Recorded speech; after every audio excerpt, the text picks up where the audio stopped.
Assalamualaikum warahmatullahi wabarakatuh. Apa kabar? Kembali berjumpa dengan saya Hersy Gunarif dari Forum News Network. Mulai hari ini resmi ya, Jakarta itu terbebas dari Mulyono.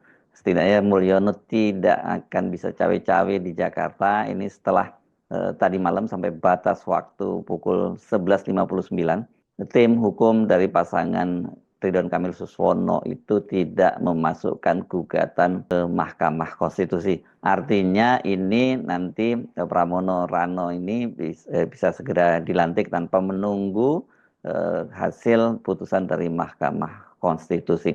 Jadi Anda boleh mengucapkan goodbye, selamat tinggal untuk Mulyono. Karena sekarang yang menjadi gubernur di Jakarta adalah Pramono Rano, dan itu artinya dia adalah kader PDIP dan yang berkuasa tentu saja kalau di kader PDIP ya Ibu Megawati, bukan Mulyono. Sementara kita tahu Pak Jokowi itu kan kalau dengan Ibu Megawati sekarang ini benar-benar jadi musuh bebuyutan. Saya kira ini persoalan bahwa selisih suaranya yang sedemikian besar itu yang memutuskan, yang membuat pasangan Ridwan Kamil Suswono itu tidak jadi mengajukan gugatan ke Mahkamah Konstitusi, walaupun bolak-balik menyatakan ketua tim hukumnya, ketua tim pemenangannya Ariza Patria, sekretaris pemenangan Basri Baco itu juga menyatakan akan menggugat. Tapi waktu itu yang jadi dasar gugatannya adalah soal rendahnya angka partisipasi pemilih di Jakarta. Tapi itu kan tidak hanya terjadi di Jakarta, ya. Sementara kalau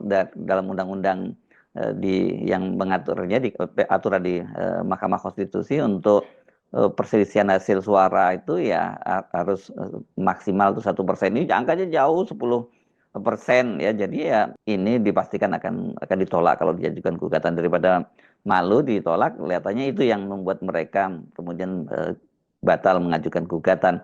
Jadi ya ini kan kita baru ngomong selisih suara antara suara pasangan Ridho dengan Pramono Rano ya, yang 10% lebih lah, seapanya suara 10, sekian begitu selisihnya. Sementara kalau Mulyono, saya kira penolakan warga Jakarta itu lebih gede lagi, karena kalau yang namanya penolakan terhadap Mulyono itu ya artinya suara paslon 02 yakni Dharma Pongrekun dan Kun Wardana digabung dengan suara dari pasangan Pramono Rano. Angkanya 60% lebih. Jadi selamat kepada warga Jakarta yang telah menolak Mulyono untuk kembali ke Jakarta. Boleh, Mulyono jangan kembali ke Jakarta, boleh, tapi kalau mau ya cuma nengok cucu seperti sebagainya begitu ya. Karena cucu-cucunya sekarang yang banyak ada di Jakarta, dan di Medan juga silahkan. Tapi untuk Jakarta sudah clear bahwa warga Jakarta itu menolak Mulyono. Jadi sesungguhnya yang dikalahkan oleh warga Jakarta itu bukan Ridwan Kamil Suswono ya. Andai saja Ridwan Kamil dan Suswono ini tidak di-endorse oleh Jokowi, oleh Mulyono, kemungkinan besar, tapi kemungkinan loh ya, masih bisa memenangkan pilkada. Harusnya bisalah ya, karena kan partai ini diusung 15 partai politik. Kemudian ada di PKS di situ, dan selama ini kan terkenal mesin politik PKS itu solid gitu. Tapi ya karena dua faktor, PKS meninggalkan Anies, dan kedua kemudian PKS itu bergabung dengan Mulyono, ya kemudian ditinggalkan oleh sebagian besar dari pendukungnya. Ya kalau yang kader mungkin nggak terlalu besar, tapi simpatisan, saya kira simpatisan PKS yang kemudian berpaling dari Ridwan Kamil dan Suswono, terutama Suswono, karena tadi itu dua faktor, meninggalkan Anies dan kemudian menjadi bagian dari Mulyono. Tapi kan kalau PKS ini kan sesungguhnya bisa besar itu kan bukan karena kadernya, bukan terutama kader intinya, tapi karena simpatisannya yang besar. Dan simpatisan yang besar itu mengapa ya mereka memilih PKS, karena PKS itu adalah partai oposisi yang melawan Jokowi. Jadi ketika itu hilang ya kesaktian PKS itu hilang juga, dan itu terbukti di Jakarta kali ini. Seharusnya ini ya, tadi malam itu kan batas terakhir untuk pasangan yang akan mengajukan gugatan di Pilkada Jakarta. Aturan di KPU menyatakan bahwa gugatan ke Mahkamah Konstitusi itu bisa dilakukan maksimal 3 hari setelah KPU menetapkan siapa yang jadi pemenang. Kemarin itu berarti ya karena diputuskan tanggal 8 Desember berarti tadi malam pukul 23:59 itu batas akhir untuk mendaftarkan ke Mahkamah Konstitusi.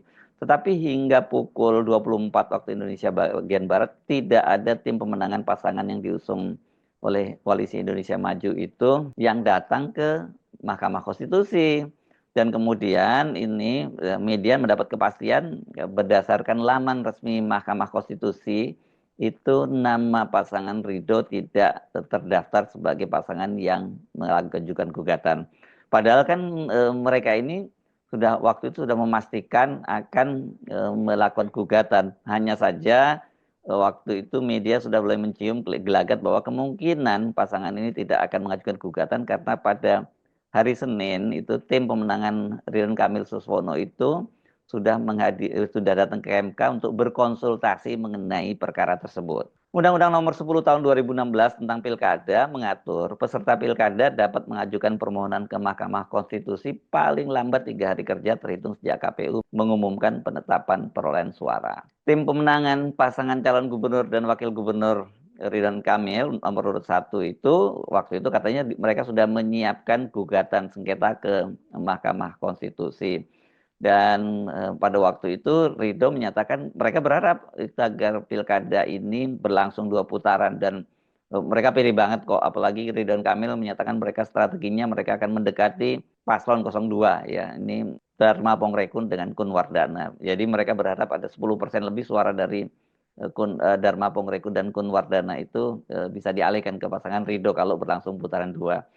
Saya kira bukan hanya itu ya, tapi pasti cawe-cawe kekuasaan dan sebagainya, bansos pasti akan dimainkan kalau itu terjadi. Nah, pada waktu itu Ketua Tim Pemenangan Ridwan Kamil Suswono, Ahmad Riza Patria, yang mantan Wakil Gubernur Jakarta, bahwa mereka itu kan menggugat hasil rekapitulasi Pilkada Jakarta 2024 yang telah diumumkan oleh Komisi Pemilihan Umum Jakarta. Alasannya waktu itu adalah angka golongan putih di Jakarta atau golput yang mencapai 3,4 juta suara atau lebih tinggi daripada perolehan suara pasangan calon nomor urut 03 Pramono Rano. Mereka kan hanya memperoleh suara sekitar 2,1 juta suara. Dan Ariza menduga bahwa distribusi surat pemberitahuan pemungutan suara atau form C6 yang tidak terdistribusi dengan baik merupakan penyebab tingginya angka golput itu. Padahal kata dia, kondisi pada 27 November terutama ini karena cuacanya cerah, jadi tidak seharusnya mempengaruhi angka partisipasi dari pemilih.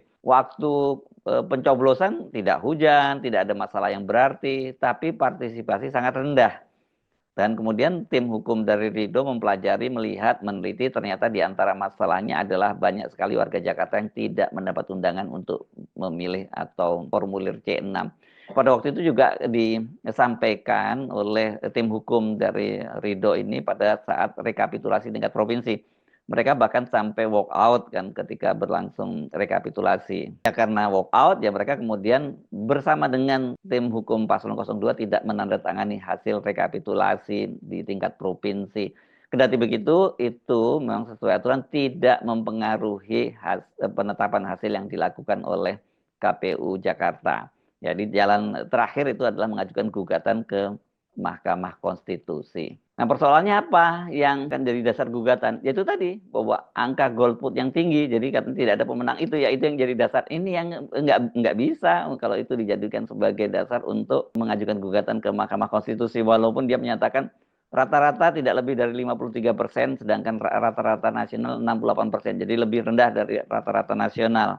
Padahal kata dia waktu dulu itu, maksudnya waktu Anies dan Sandi yang memenangkan Pilkada Jakarta itu hujan 2 hari berturut-turut, partisipasi tetap tinggi. Memang benar pada waktu itu tahun 2017 ketika Anies dan Sandi itu menang atas pasangan Ahok dengan Jarot itu angka partisipasi pemilih itu tertinggi sepanjang sejarah sampai 70%. Nah, pada waktu itu tim pemenangan dari ini, tim hukumnya, ketua tim hukumnya dari pasangan Ridho yakni Radan Alamsah menyatakan tim hukum telah menyiapkan PHPU ke MK dan akan diajukan untuk dalam 3 hari ke depan. Bahkan pada hari terakhir kemarin itu mereka juga menyatakan mereka akan tetap mengajukan gugatan. Masalahnya mereka ini ya kalau mereka mau mengajukan gugatan ke Mahkamah Konstitusi atas perhitungan perselisihan hasil penghitungan suara itu ini sudah terancam bakal ditolak oleh Mahkamah Konstitusi, yaitu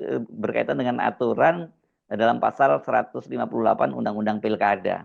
Pasal 158 huruf C menyatakan peserta pilgub di provinsi dengan jumlah penduduk 6 sampai 12 juta jiwa bisa mengajukan gugatan jika perbedaan total suara sah hasil penghitungan oleh KPU provinsi maksimal 1%. Nah, pada Pilgub Jakarta tahun 2024 ini total daftar pemilih tetap ini mencapai 8.214.000 suara. Artinya Pilgub Jakarta itu tunduk pada pasal 158 huruf C di atas. Sementara itu selisih pasangan Ridho dengan Pramono dan Rano itu terpaut sekitar 10%. Ridho itu perolehan suaranya 1.718.160 suara atau 39,40%. Sedangkan Pramono Rano itu 2.183.239 suara. Jadi selisihnya lebih dari 10% ini ya. Bisa sampai 10,27%. Dari situ saja kalau kemudian ini yang menjadi dasar gugatan untuk selisih penghitungan suara itu pasti ditolak. Mungkin ini yang didapatkan mereka ketika mereka berkonsultasi dengan MK waktu hari Senin kemarin.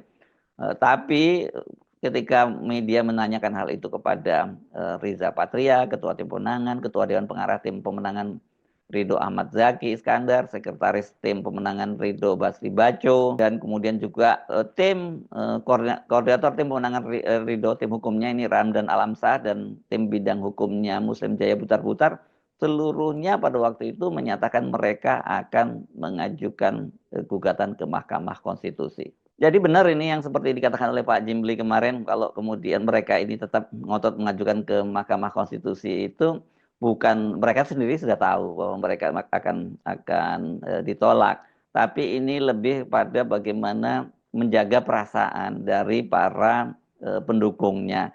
Terutama saya yakin ini PKS dan pengurus PKS ya, karena sudah sejak awal PKS itu tampak kecewa sekali dengan realitas bahwa tim dari partai-partai pendukung di Koalisi Indonesia Maju Plus itu tidak bekerja. Dan itu PKS dibiarkan sendirian. Salah satu indikatornya sangat jelas, misalnya sampai 2 kali kampanye akbar itu tidak ada satupun ketua umum partai Kim Plus itu yang muncul di kampanye dari Ridho ini. Yang pertama ketika berlangsung di Cengkareng, Jakarta Barat, pada waktu itu yang hadir hanya PLT Presiden PKS Ahmad Heriawan. Kemudian yang terakhir dalam putaran terakhir, yang ini lebih fatal lagi karena tadinya bahkan Pak Jokowi itu diharapkan hadir di situ, tapi Pak Jokowi malah lebih memilih untuk hadir di kampanye akbar di Jawa Tengah, yakni yang mendukung pasangan Ahmad Lutfi dan Tad Yasin, dan semua ketua umum partai politik itu tidak hadir. Saya nggak tahu alasannya apa, karena itu pada waktu hari libur. Kalau waktu di Cengkareng kan karena alasannya ya ini banyak sekali ketua umum partai Koalisi Indonesia Maju Plus ini adalah menteri yang sibuk, jadi tidak bisa hadir. Tapi 15 orang kan ketua umum itu tidak semuanya menteri kalau ya. Jadi ya itu kelihatan sekali bahwa mereka ini PKS dan juga Ridwan Kamil itu dijebloskan ke Jakarta, dan kemudian mereka sama-sama tidak ada satupun yang mendukungnya. Ya wajar kalau situasi yang semacam ini membuat frustrasi, dan wabil khusus PKS itu betul-betul mereka merasa dikhianati. Belum lagi pasti ini juga soal logistik yang jadi persoalan. Satu hal saya kira di luar soal konflik internal di Koalisi Indonesia Maju itu yang menggembirakan pada kita semua itu adalah realitas bahwa di Jakarta itu cawe-cawe Mulyono itu tidak laku. Dan ini harusnya standar semacam ini menjadi standar untuk pemilu kada di seluruh daerah. Jadi nggak salah kalau banyak pengamat yang menyatakan bahwa untuk sementara ini ya kalau mau pemilunya standar demokrasinya bagus itu ya setidaknya seperti warganya seperti di Jakarta. Tingkat pendidikannya cukup bagus, tingkat ekonominya juga relatif bagus. Kalau toh relatif ekonominya tidak bagus dan pendidikan tidak bagus, tapi mereka-mereka ini literasinya itu juga sangat bagus karena terpaan media sosial itu makin bagus. Harusnya di beberapa daerah nantinya kalau kemudian terpaan media sosial itu sangat tinggi, publik bisa teredukasi. Nggak mudah kemudian diintimidasi, nggak mudah hanya disogok dengan uang atau bansos, kemudian mereka menggadaikan pilihannya, dan mempertaruhkan nasib mereka itu 5 tahun ke depan pada tokoh-tokoh yang tidak pantas dipilih ya karena hanya di-endorse oleh Mulyono. Tinggal kita hitung nih berapa provinsi di Indonesia itu yang di-endorse oleh Mulyono. Kalau pengakuan Mulyono kan katanya sampai 84 setidaknya kepala daerah yang di-endorse dan berapa yang menang. Dari sini saja kita sudah melihat ya, kualitas demokrasi yang sangat buruk. Tetapi setidaknya untuk warga Jakarta dan itu bisa menghirup udara segar karena udara tanpa Mulyono. Bukannya Mulyono tapi termasuk keluarganya karena tadinya kan dia juga menginginkan agar Kaisang Pangarep putranya Bontot itu kan maju di Pilkada Jakarta setidaknya kalau tidak jadi gubernur jadi wakil gubernur. Tapi kan kemudian batal dan dia sudah mengurus surat-surat untuk di Pilkada Jawa Tengah tapi juga batal juga. Jadi tersisa dalam dinasti kali ini ya Jokowi itu menyisakan Bobi Nasution menantunya di Sumatera Utara yang memenangkan Pilkada tapi juga akan digugat di Mahkamah Konstitusi dan kemudian Gibran Rakabuming yang sekarang menjadi wakil presiden dan sangat kelihatan bahwa dia memang sudah sejak awal bukan bekerja untuk rakyat tapi bekerja untuk dirinya sendiri karena dia sudah terus berkampanye. Jadi bagi-bagi susu keliling gitu. Netizen menyebutnya ini sebagai dealer susu. Sekali lagi selamat untuk warga Jakarta yang Anda sudah menunjukkan bahwa Anda bersiap demokrasi tanpa cawe-cawe dari Jokowi.